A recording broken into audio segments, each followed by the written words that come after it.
Well, good morning, afternoon, whatever time it is for you. It's Dr. Bruce, and it's tip 19. Happy to see you here. My topic today is where, in my opinion, this is where the rubber meets the road. We've talked about how getting your mind in place, getting your vision in place, getting your goals and everything in place so you know what you're doing. Now we're going to begin the process of processing a patient. And we're not giving you techniques today. We're going to talk about something very, very important, and that's communication. Because communication is actually what bridges the gap of everything that's in place. So information can be changed through a process of communication. Now, this is a formula. This is called affinity. Affinity means how you feel about something. You can have good affinity. You can like it. You can have bad affinity. You don't have to like it. This is C, communication. And this is R, this is reality.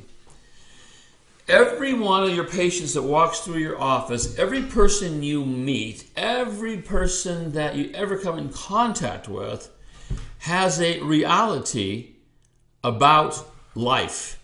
You know, we talked earlier about we have our personal philosophies. So they have a personal philosophy. So if I walked up to somebody and and they asked me, what do you do? I communicated, I'm a chiropractor. Instantly, their mind's going to search for that word. And what's their reality on chiropractic? How do they feel about chiropractic? And their response is going to be based on what's in their mind bank. So if somebody had heard about chiropractors in a positive way, they go, oh, I've heard of chiropractors. I've never been to one, but yeah, they're pretty cool, I think, because they don't know. Or if they kind of go, oh my God, one of those, then maybe they've heard some rhetoric about somebody's Aunt Martha's brother's sister's left cousins on the south side who went to a chiropractor and it killed them. I love those stories because they're always hearsay stories, aren't they? But that's all that's in their mind bank. So therefore, the affinity, the A, is actually how they're going to respond to what you said based on what's in their mind. And they're not going to they may not even like you at the moment because all of a sudden now you're a questionable person. You hurt people. You kill people. But what if you actually had that situation and then you communicated to that person, hey, I understand why you would feel that way, but let me ask you a question. Do you know this person? Do you actually know that a chiropractor killed him? And they'll go, well, no. Because you know what? That's not really true.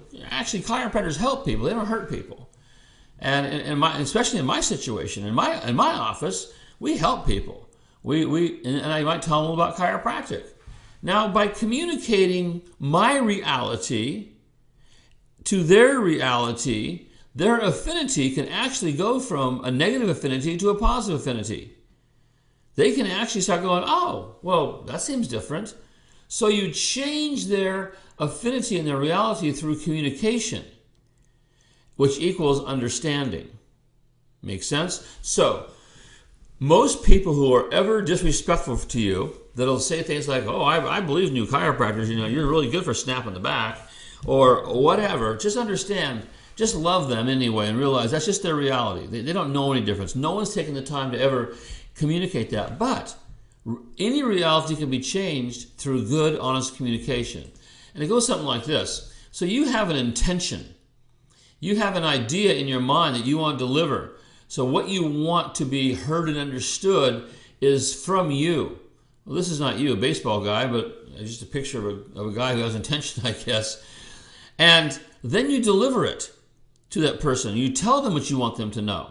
So you intend and that's why I was saying earlier how important it is for you to be absolutely crystal clear about your mission, absolutely crystal clear about what chiropractic is in your mind, what your philosophies are, because when they walk through your door, remember, this is your chance to start moving them.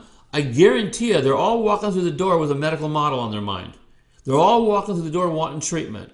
They're all walking in the door because somebody told them you're good to fix headaches or back sprains or whatever. That's why they come. And if you want to have that family wellness practice, you got to understand the only way to have that is through changing their reality, changing their affinity about chiropractic, through your intention for them to know what it is you're doing. You deliver it clearly, telling them what you want to know. And then here's the deal. They got to acknowledge it. It's like sometimes you talk to a patient and they go, and they turn their head. Their acknowledgement is, I'm not buying you, dude. Sometimes, I watch people in reports and the doctor's going on and on and on in report of findings. The patient's sitting there kind of glary-eyed, and then it's all done. Well, you have any questions? They go, well, no. Do I have to come back? I mean, they just shut down.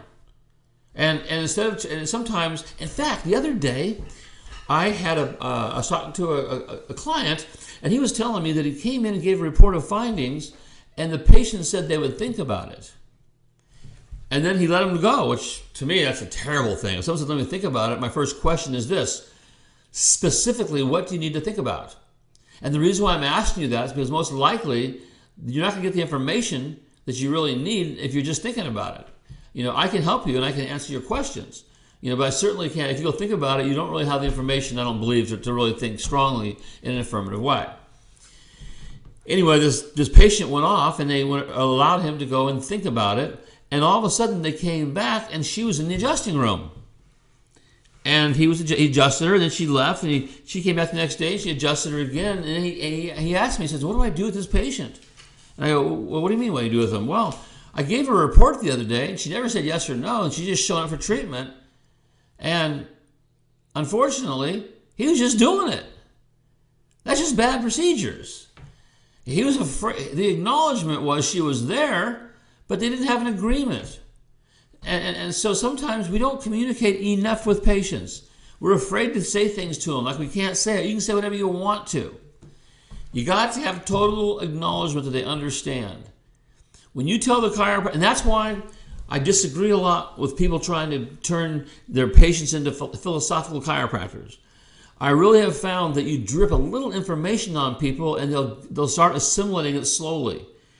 But when you get a new patient, you start telling the chiropractic story, the Harvey Little story, anti-medicine stuff, just kind of like vomit on them with all the information. They don't get it. They don't hear it. It's overwhelm.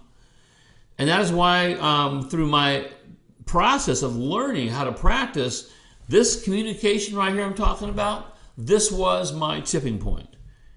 When I started realizing to really start communicating with people, start asking questions and understanding things, that's when things changed for me. So, get your communication up with your patients. Tell them what you want them to know. If they don't know, ask them questions, and make sure they really want to do it, because they know when they understand. And that's what we want to do. We want to make sure that our patients understand what chiropractic is. So, communicate clearly, precisely, and your practice will change. I'll see you on the next video.